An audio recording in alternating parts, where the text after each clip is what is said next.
Parabola, the magazine of myth and tradition in association with Mystic Fire Video, present Joseph Campbell and the Power of Myth with Bill Moyers. Program 5, Love and the Goddess.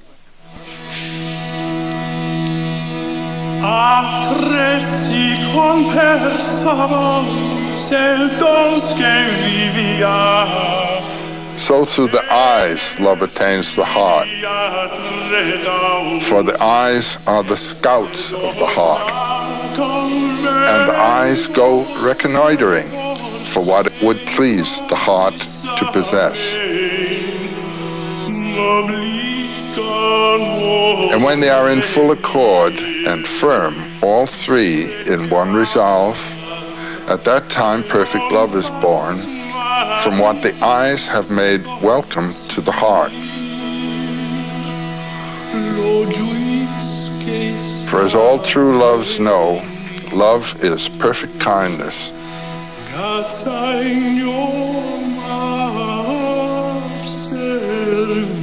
Which is born, there is no doubt, from the heart and the eyes.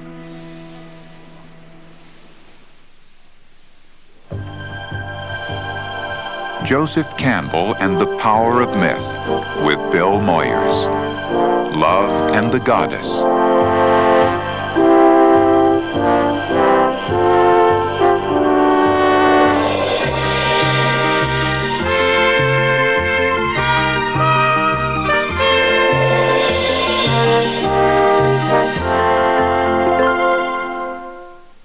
One of Joseph Campbell's most eloquent essays was called simply The Mythology of Love. What a wonderful theme, he wrote, and what a wonderful world of myth one finds in celebration of this universal mystery. Stories of love fascinate the human race, and Campbell made their interpretation one of the great passions of his life as a scholar, teacher, and philosopher. Like a weaver of fine cloth, he spun the tales and legends of love into an amazing tapestry of the human psyche. He gathered his materials everywhere, from the erotic mysticism of India to the Old Testament Song of Songs, from the life of Christ and the teachings of the Ramakrishna to St. Paul and Bernard of Clairvaux, and William Blake, Thomas Mann, and many others for whom love was the controlling principle of art. Campbell thought the greatest love stories were told in the Middle Ages, when noble and gentle hearts, as he called them, produced a romantic love that transcended lust. This love between individual men and women, amour, was celebrated by wandering minstrels who sang of what the eyes have made welcome to the heart. It helped create a distinctive Western consciousness that exalted the individual experience of men and women over the authority and traditions of the church and state.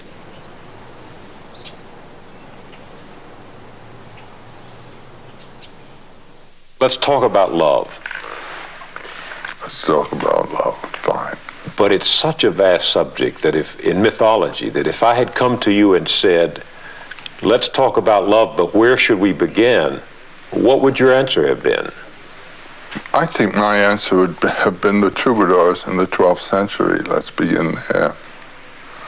Why the troubadours? Well, because they're the first ones in the West that really considered love in the sense that we think of it now, as a person-to-person relationship.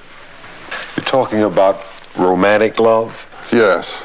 It's the seizure that comes in recognizing as where your soul's counterpart in the other person.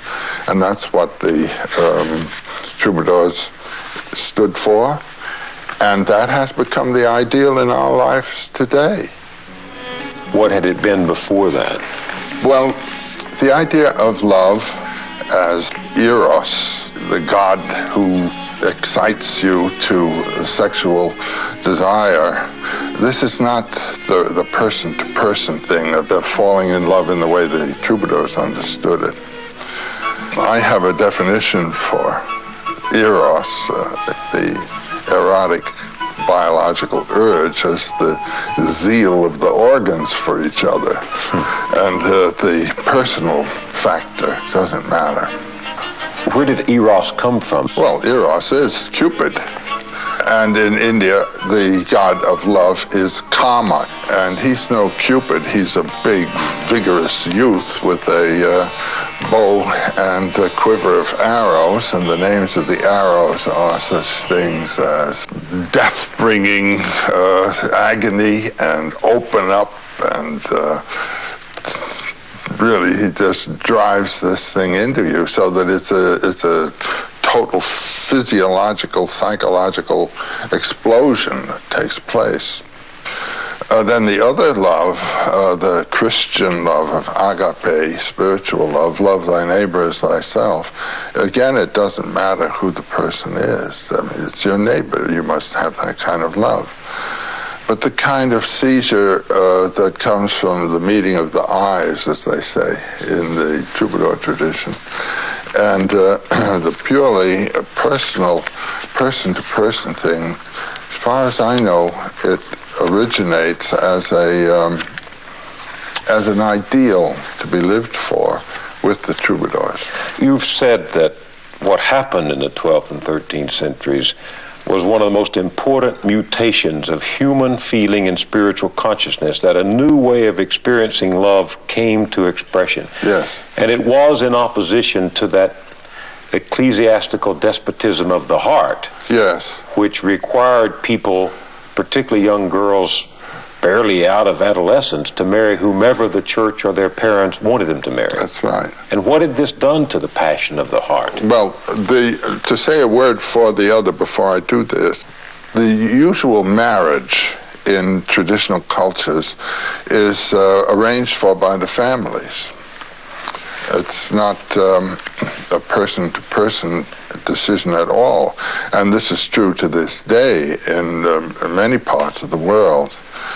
This is not to say that in arranged marriages of this kind there is no love. There is a lot of love. There's family love and a rich love life on that level.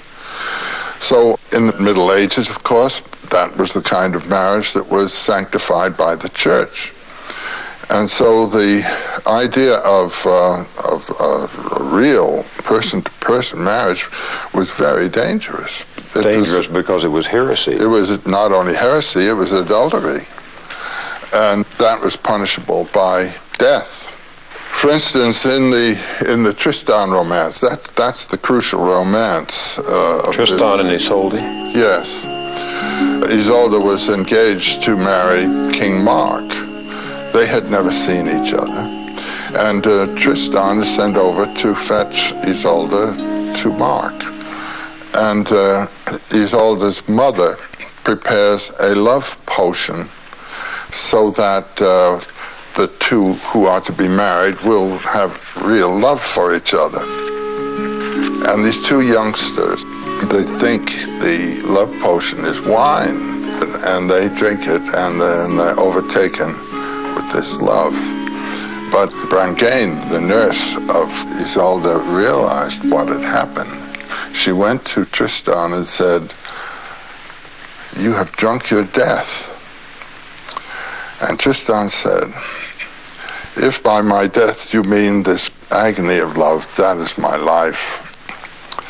If by my death you mean the punishment that we are to suffer, if discovered, which is namely execution, I accept that.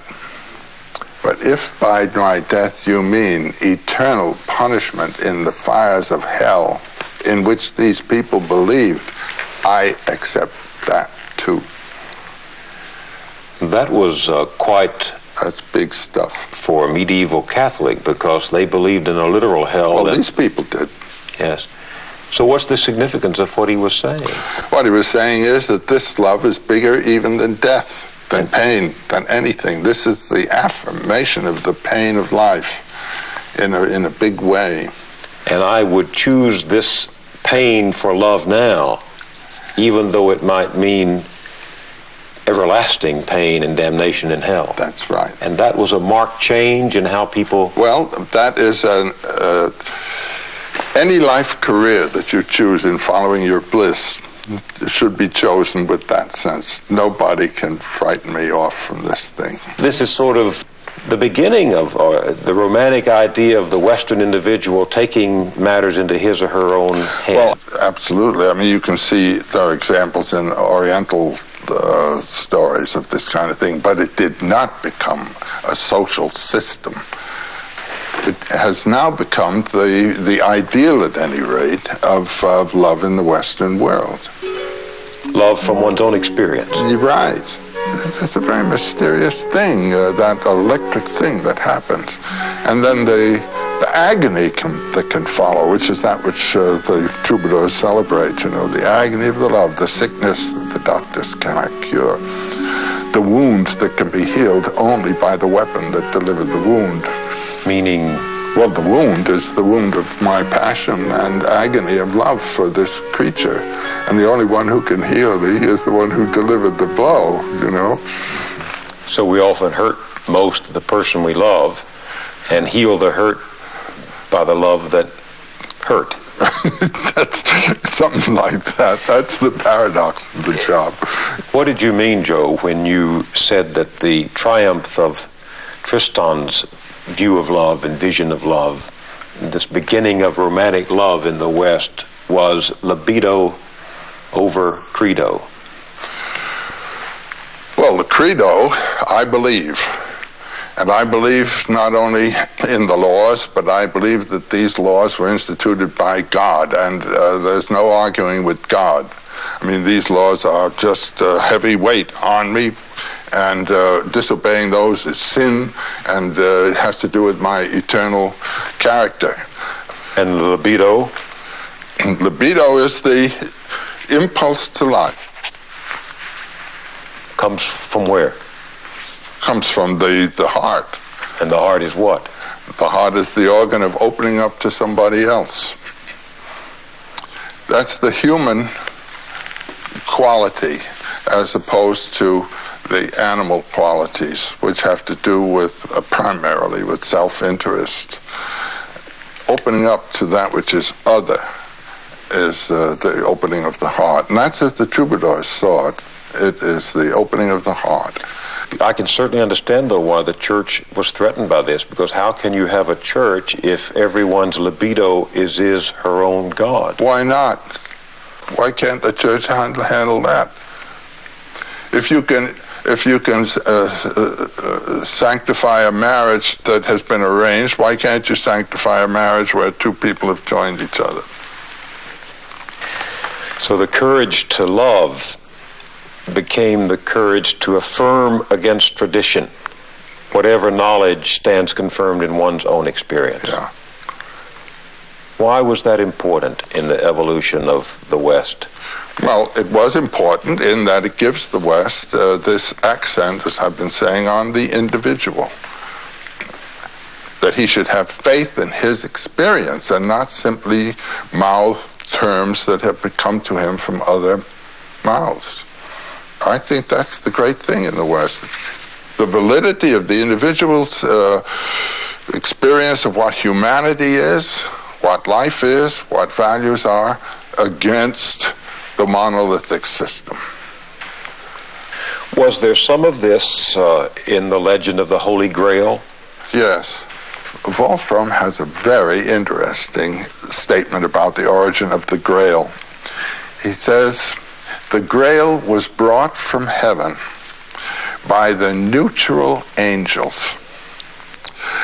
There was the war in heaven between God and Lucifer, and the angelic hosts that sided, one group with Lucifer and the other with God. Pair of opposites, good and evil, God and Satan. The Grail was brought down through the middle, the way of the middle, by the neutral angels. What is the Grail representing then? Well, the Grail becomes what we call it, that which is attained and realized by people who have lived their own lives. So the story, very briefly, is of this, I'm giving it now as Wolfram gives it, but this is just one version. The Grail King was a lovely young man, but he had not earned that position. And the Grail represents the fulfillment of the highest spiritual potentialities of the human consciousness. And he was a lovely young man, and he rode forth from his castle with the war cry, Amor. And as he's riding forth, a Muslim, a pagan warrior, the Mohammedan warrior, comes out of the woods at night. And they both level their lances at each other. They drive at each other. And the lance of the Grail King kills the Mohammedan, but the Mohammedan's lance castrates the Grail King. What that means is that the Christian separation of matter and spirit, of the dynamism of life and the spiritual, natural grace and supernatural grace, has really castrated nature. And the European mind, the European life has been, as it were, emasculated by this. The true spirituality which would have come from this has been killed. And then what did the pagan represent? He was a person from the suburbs of Eden. He was regarded as a nature man. And on the head of his lance was written the word Grail. That is to say, nature intends the Grail. Spiritual life is the bouquet of natural life, not a supernatural thing imposed upon it. And so the impulses of nature are what give authenticity to life, not obeying rules come from a supernatural authority. That's the sense of the Grail. And the Grail that these romantic legends were searching for is the union, once again, of what had been divided? The peace that comes from joining? The Grail becomes symbolic of an authentic life that has lived in terms of its own volition, in terms of its own impulse system, which carries it between the pairs of opposites of good and evil, light and dark. Wolfram starts his epic with a short poem saying every act has both good and evil results. Every act in life yields pairs of opposites in its results. The best we can do is lean toward the light. That is, they intend the light. And what the light is that of the harmonious relationships that come from compassion with suffering, understanding of the other person. This is what the Grail's about. When we say God is love, does that have anything to do with romantic love? Does mythology ever link romantic love and God? Well, that's what it did do. Love was a divine visitation, and that's why it was superior to marriage. That was the troubadour idea. If God is love, well then love is God. Okay. There's that wonderful passage in Corinthians by Paul where he says, love beareth all things, endureth all things. Well, that's the same business. Love knows no pain. And yet, one of my favorite stories of mythology is out of Persia, where there's the idea that Lucifer was condemned to hell because he loved God so much. Yeah, that's a basic Muslim idea about Iblis, that's the Muslim name for Satan, being God's greatest lover. Why was Satan thrown into hell? Well, the standard story is that when God created the angels, he told them to bow to none but himself. Then he created man, whom he regarded as a higher form than the angels, and he asked the angels then to serve man. And Satan would not bow to man. Now, this is interpreted in the Christian tradition, as I recall from my boyhood instruction, as being the egotism of Satan. He would not bow to man. Mm-hmm. But in this view, he could not bow to man because of his love for God. He could bow only to God. And then God says, get out of my sight. Now, the worst of the pains of hell, insofar as hell has been described, is the absence of the beloved, which is God. So how does Iblis sustain the situation in hell?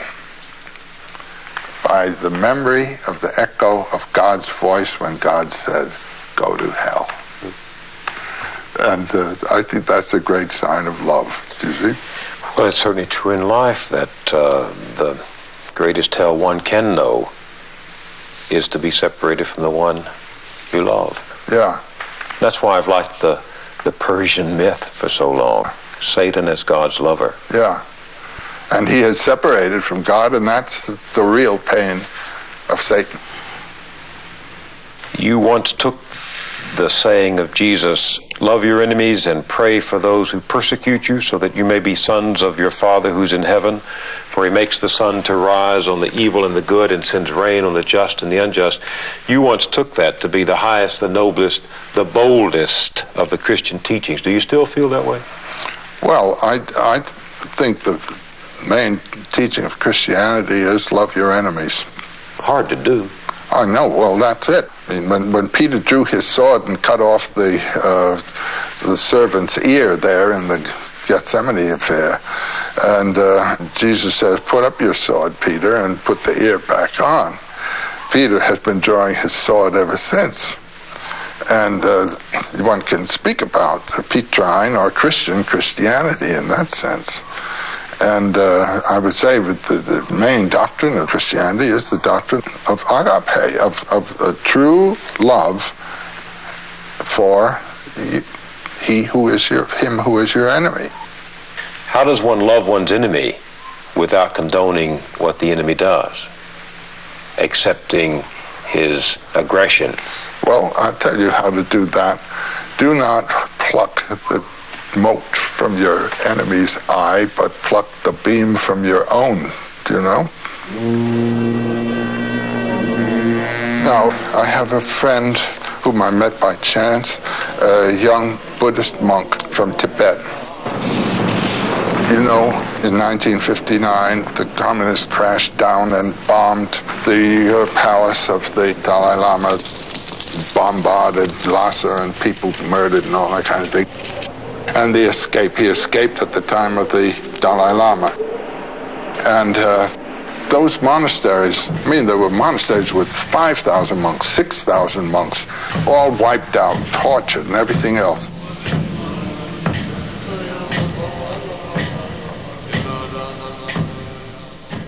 I haven't heard one word of incrimination of the Chinese from that young man. There is absolutely no condemnation of the Chinese here. And you hear this from the Dalai Lama himself. You will not hear a word of condemnation. There's recognition of the way of life through which that vitality of the spirit is moving in its own way. I mean, these men are sufferers of terrific violence, and there's no animosity. I learned religion from that. Do most of the stories of mythology from whatever culture say that suffering is intrinsically a part of life and that there's no way around it? I think I'd be willing to say that they do. I can't think of anything now that says if you're going to live, you won't suffer. It'll tell you how to understand and bear and interpret suffering. That it will do. And when the Buddha says there is escape from suffering, the escape from sorrow is nirvana. Nirvana is a psychological position where you are untouched by desire and fear. But is that realistic? Does that happen? Yes, certainly. And your life becomes what? Harmonious, well-centered, and affirmative of life. Even with suffering. Exactly. There's a passage in Paul's epistle to the Philippians, isn't there? Be as Christ, for Christ did not think godhood something to be hung on to be clung to, but let go and came down and took life in the form of a servant even unto death. Let's say, come in and accept the suffering and affirm it. So you would agree with Abelard in the 12th century who said that Jesus' death on the cross was not as ransom paid, as a penalty applied, but it was an act of atonement, at one with the race. That's the most sophisticated interpretation of why Christ had to be crucified. Abelard's idea was that this is connected with the Grail King and everything else, that the coming and of Christ to be crucified and illustrating thus the suffering of life removes man's mind from commitment to the things of this world in compassion. It's in compassion with Christ that we turn to Christ. And so the injured one becomes the Savior. It is the suffering that evokes the humanity of the human heart. So you would agree with Abelard that mankind yearning for God and God yearning for mankind in compassion met at that cross. Yes, and by contemplating the cross, you are contemplating the true mystery of life. And that love for this experience, no matter how horrific the experience, the love for it. So there's joy and pain in love. Yeah, there is. I mean, love, you might say, is the burning point of life, and since all life is sorrowful, so is love. And the stronger the love, the more that pain, but love bears all things. Love itself is a pain, you might say, that is the pain of being truly alive.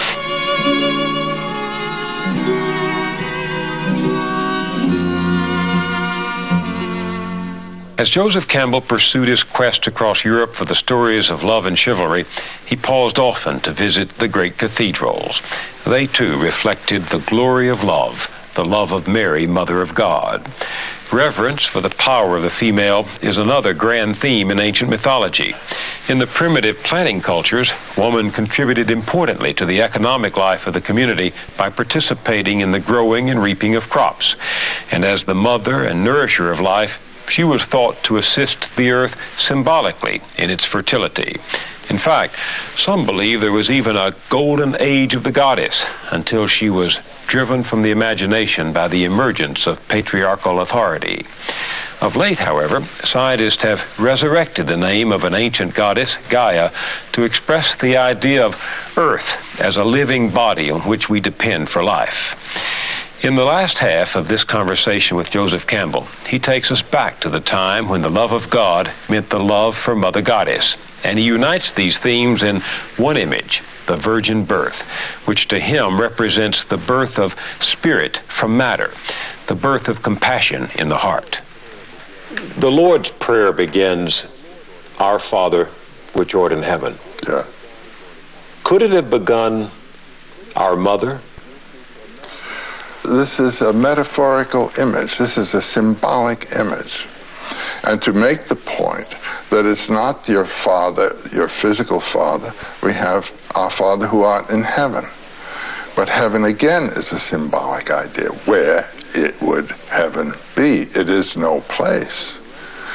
All of the references of religious and mythological images are to planes of consciousness or fields of experience potential in the human spirit. And these are to evoke attitudes and experiences that are appropriate to a meditation on the mystery of the source of your own being, I would say. So there have been systems of religion where the mother is the prime parent the source. And she's really a more immediate parent than the father, because one is born from the mother. Yeah. And then the first experience of any infant is the mother. So that the image of woman is the image of the world. You might say that mythology is simply a translation of the world into a mother image. We talk of Mother Earth and so forth.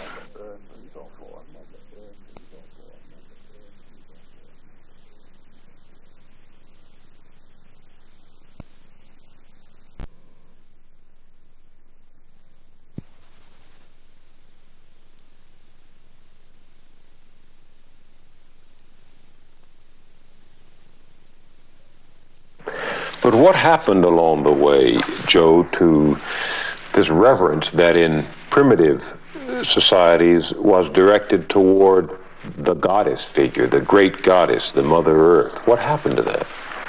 That comes in primarily with agriculture and the agricultural societies. Fertility and all of that? It has to do with the earth. The human woman does give birth as the earth gives birth to the plants. She gives nourishment as the plants do. So woman magic and earth magic are the same. They are related. And the personification then of this energy which gives birth to forms and nourishes forms is properly female.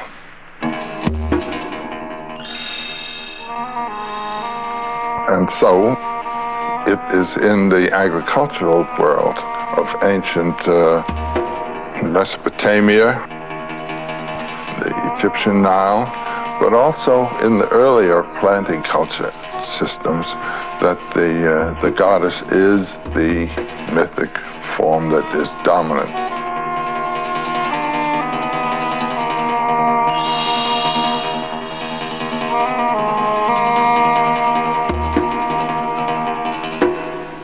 Because of this obvious perception of creation issue. That's right. Fertility. And when you have a goddess as the creator, it's her own very body that is the universe. She is identical with the universe.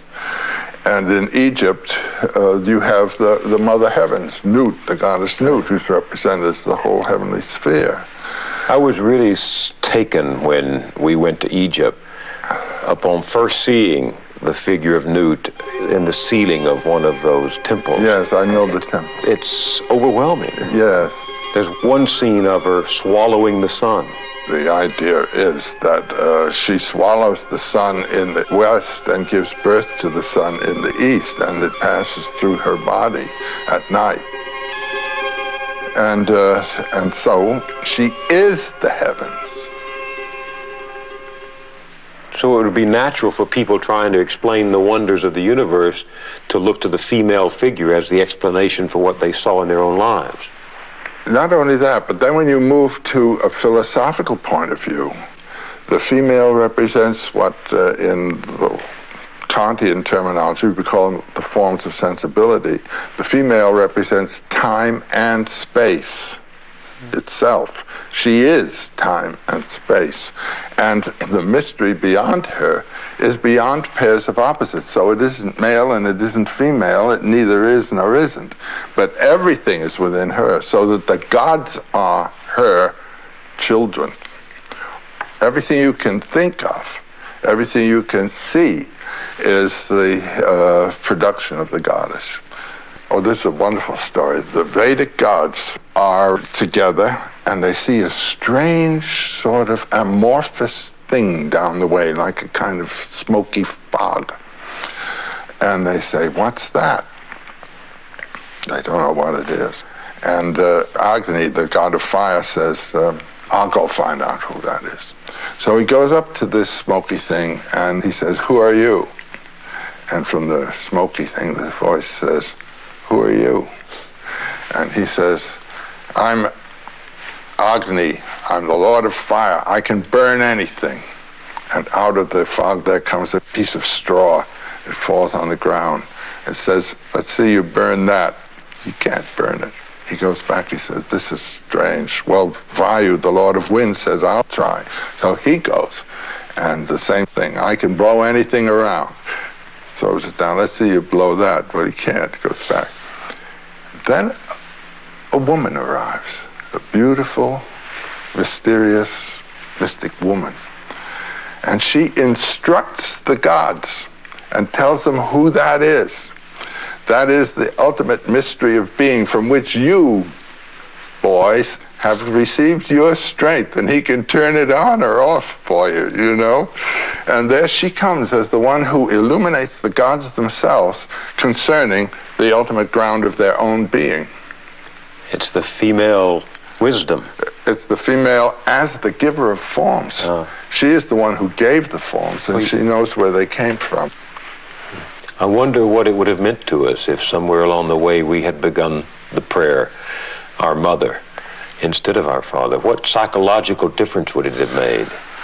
Well, it makes a psychological difference in the character of the cultures.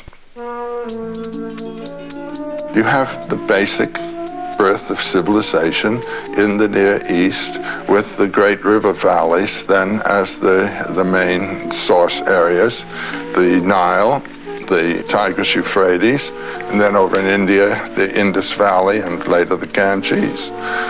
This is the world of the goddess. All these rivers have goddess names, finally.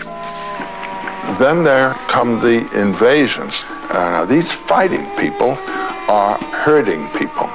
The Semites are herders of goats and sheep, and the Indo-Europeans of cattle. They were formerly the hunters. They translate a hunting mythology into a herding mythology, but it's animal-oriented. And when you have hunters, you have killers. And when you have herders, you have killers, because they're always in movement, nomadic, coming into conflict with other people, and they have to conquer the area they move into. This comes into the Near East.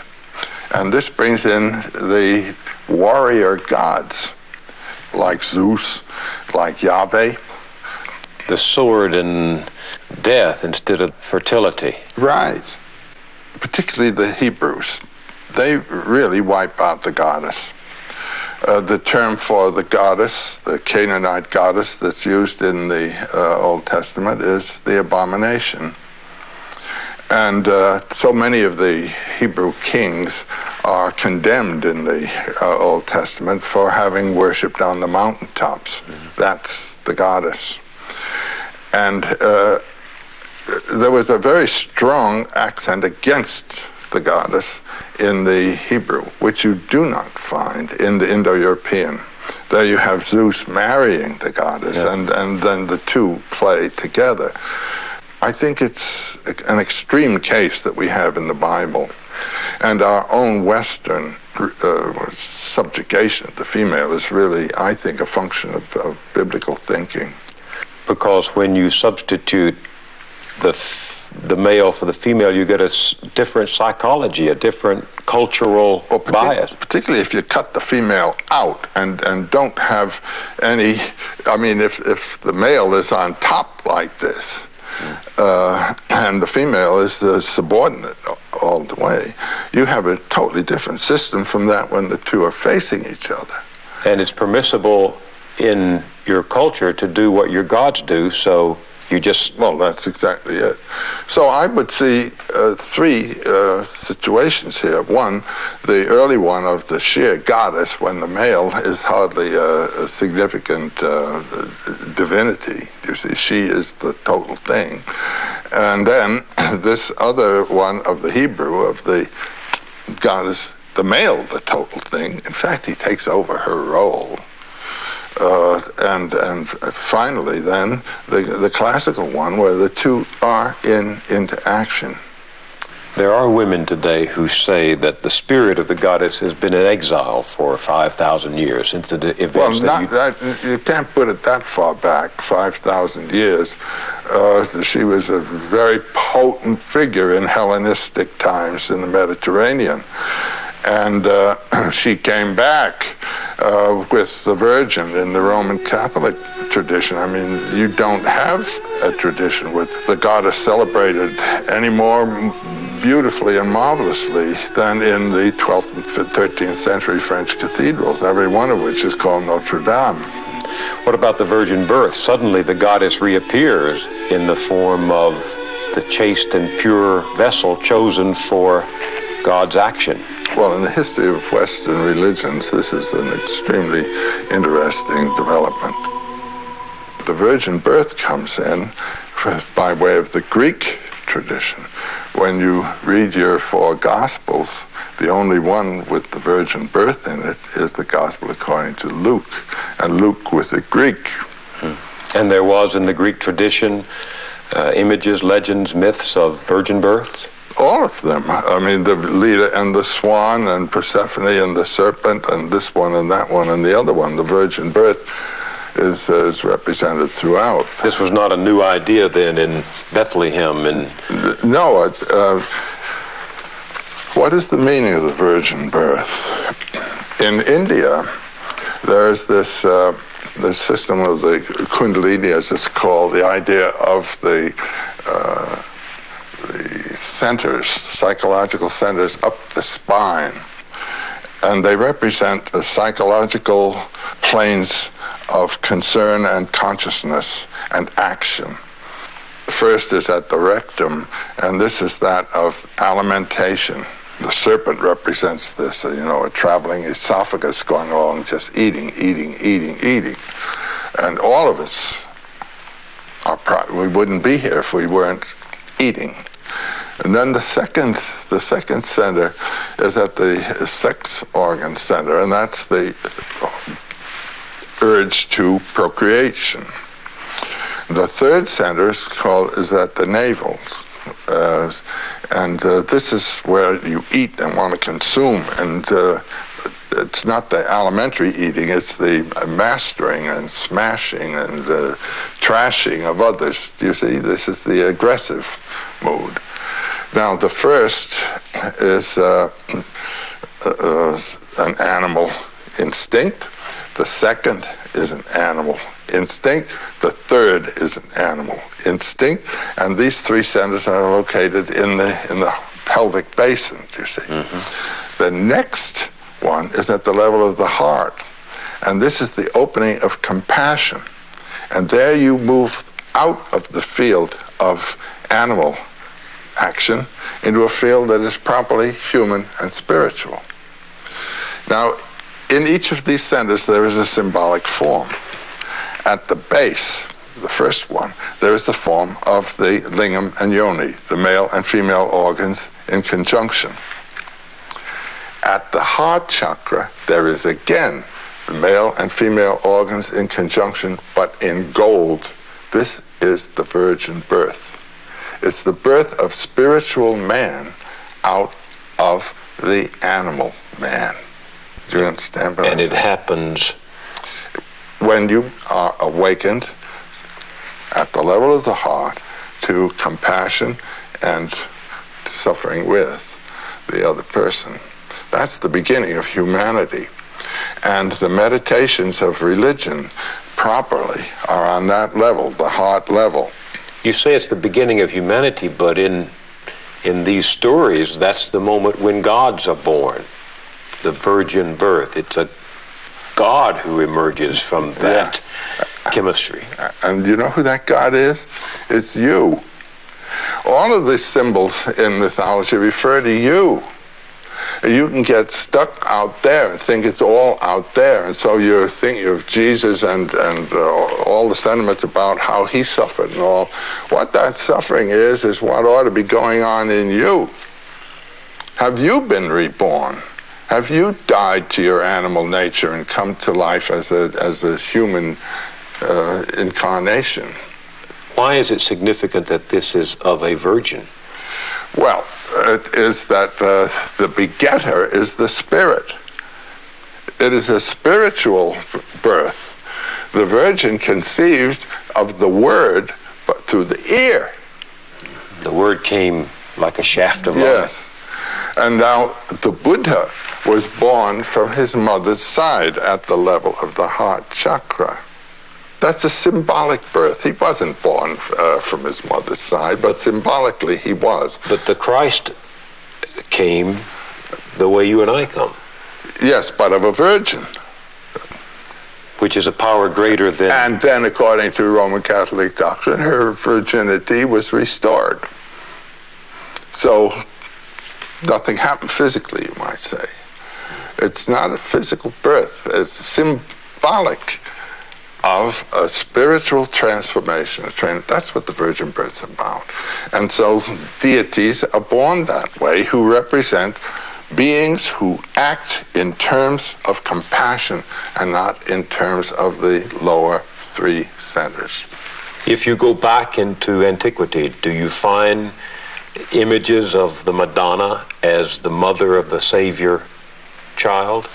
Well, what you have as the model for the Madonna actually is Isis with her child Horus at her breast. This was the actual model for the Madonna symbol. Isis? Tell me that story. This is a prime myth in this period of the goddess as the redeemer, the one who goes in quest of the lost spouse or lover, and through her loyalty and descent into the realm of death recovers him.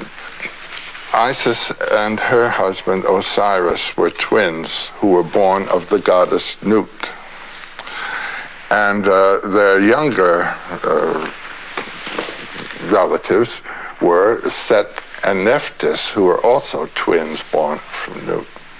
Set planned to kill his brother Osiris.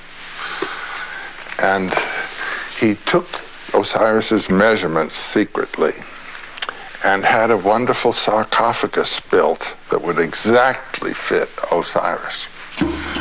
So there was a hilarious party in progress one time among the gods, and Set trots in this sarcophagus and he says, anyone whom this perfectly fits can have it as his sarcophagus. And everybody at the party tried, and when Osiris got in, of course he perfectly fit. Just at that time, 72 accomplices come rushing out, and they clap the lid on and strap it together and throw it in the Nile. Now, this is the death of the god. Whenever you have a death of an incarnation, a god like this, you're going to have a resurrection. You can wait for that. So he goes floating down the Nile and is washed ashore in Syria. And a beautiful tree grows up and incorporates the sarcophagus in its own trunk. So this is this wonderful tree with glorious aroma. And the local king has just had a son born to him. And he is also at the same time going to build a palace. The aroma of this tree is so wonderful. He cuts it down and brings it in to be a central pillar in the main room of the palace. Poor little Isis, whose husband has been thrown into the Nile, starts this wonderful quest for Osiris. So she comes to the place where the palace is and learns of the wonderful aroma, and she suspects this is Osiris, and she gets a job as nurse to the just born little child. Well, then she lets the child nurse from her finger, and she loves the little child, and she decides to give it immortality. So she does this by placing him in the fireplace in the fire to burn away gradually his mortal body. But at being a goddess, she could keep that from killing him, you understand? And when that would happen, she would convert herself into a swallow and fly mournfully around the pillar where her husband is. Well, one evening, the child's mother came into this room while this scene was in progress, saw her child in the fireplace, let out a scream, and that broke the spell, and they had to rescue the child from incineration. Meanwhile, the swallow had turned into this gorgeous nurse, Isis. And the nurse gave an explanation of the situation, and she said, by the way, it's my husband that's in that pillar there, and I'd be grateful if you could just let me take it home. So the king came in, and he said, certainly. So he removes the pillar, gives it to Isis, and it's put on a barge. So on the way back to the Nile, she removes the lid, the cover of the sarcophagus, and lies on top of her dead spouse and conceives of her dead spouse. This is an image that occurs in Egyptian art all the time. Out of death comes life and all of this kind of business. And when they land, she, in the papyrus swamp, gives birth to her child Horus with the dead Osiris beside her. This is the motif for the Madonna, actually.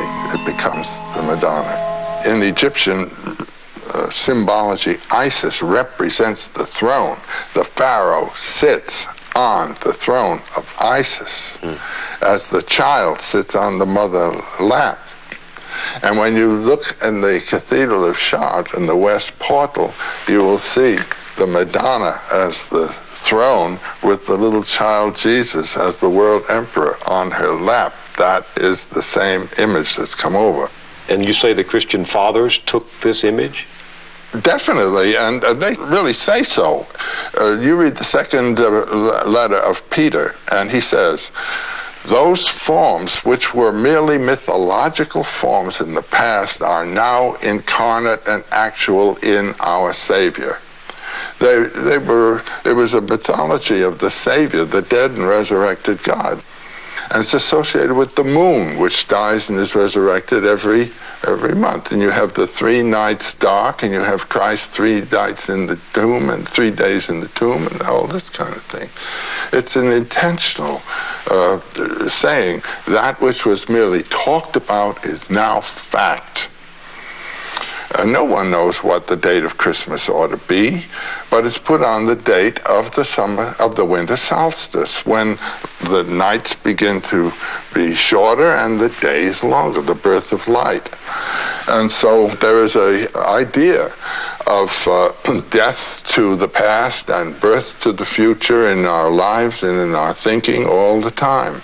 Death to the animal nature, birth to the spiritual, and these symbols are talking about it one way or another. So when the And the goddess is the one who brings it about. The second birth is through the second mother. Notre Dame de Paris, Notre Dame de Chartres, our mother church. We are reborn by entering and leaving a church. And it doesn't mean physically, it means Spiritually. that there's a power that's unique to the feminine principle. It can be put that way. It's not necessarily unique to her. You can have rebirth through the male also, but using this system of symbols, right, the woman becomes the regenerator. There's that wonderful saying in the New Testament of Jesus. In Jesus, there is no male or female.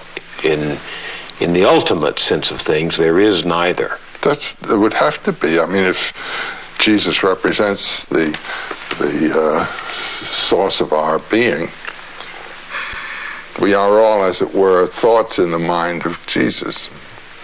He is the Word that has become flesh in us, too. You and I would possess characteristics that are both male and female. Well, actually, the body does. But sometime in the fetal period, it becomes apparent that this is going to be male and this is going to be female. Meanwhile, it's a kind of neutral body with the potentialities for either inflection. So all through life, we are honoring or suppressing one or the other. And in that yin-yang figure from China, in the dark fish, or whatever you want to call it, there's a light spot, and in the light one, there's a dark spot. That's how they can relate.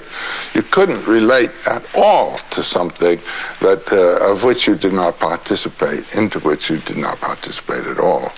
That's why the idea of God as the absolute other is a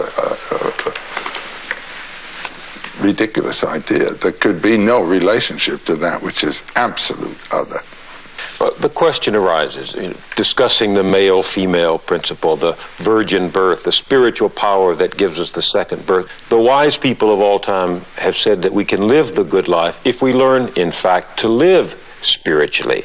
But how does one learn to live spiritually when one is of the flesh? Remember, Paul said the desires of the flesh are against the spirit, and the desires of the spirit are against the flesh. How do we learn to live spiritually? Well, that was in ancient times and in primitive times, the business of the teacher. He was to give you the clues to a spiritual life. That was what the priest was for. Also, that was what the ritual was for. A ritual can be defined as an enactment of a myth. By participating in a good, sound ritual, you are actually experiencing a mythological life. And it's out of that one can learn to live spiritually. These stories of mythology actually point the way to the spiritual life. Yes, you've got to have a clue. You've got to have a roadmap of some kind, and these are all around us. They're here. And the roadmap to which the goddess stories are pointing is the map of elevating the spiritual to an equality with the physical, so that you live in union with those two. Yes, there you come to the real sanctity of the earth itself, because that is the body of the goddess. When Yahweh creates, he creates of the earth and breathes his life into it. He's not there. She's there. Your body is her body.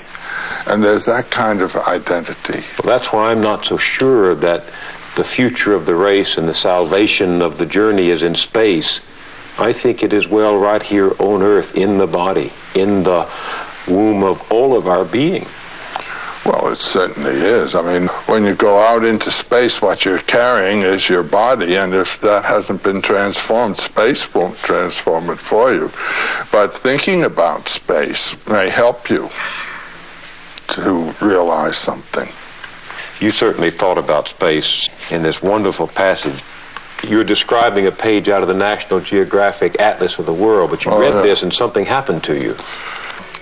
What these pages opened to me was the vision of a universe of unimaginable magnitude and inconceivable violence.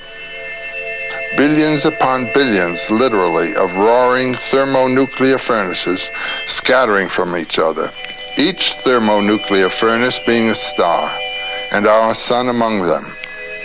Many of them actually blowing themselves to pieces, littering the outermost reaches of space with dust and gas, out of which new stars with circling planets are being born right now. And then from still more remote distances beyond all these, there come murmurs, microwaves, which are echoes of the greatest cataclysmic explosion of all, namely the Big Bang of creation, which according to recent reckonings must have occurred some 18 billion years ago. That's where we are, kiddo. And to realize that, you realize how really important you are, you know. One little micro bit in this great magnitude. And then out of that must come the experience that you and that are in some sense one, and you partake of all of that. And it begins here. It begins here.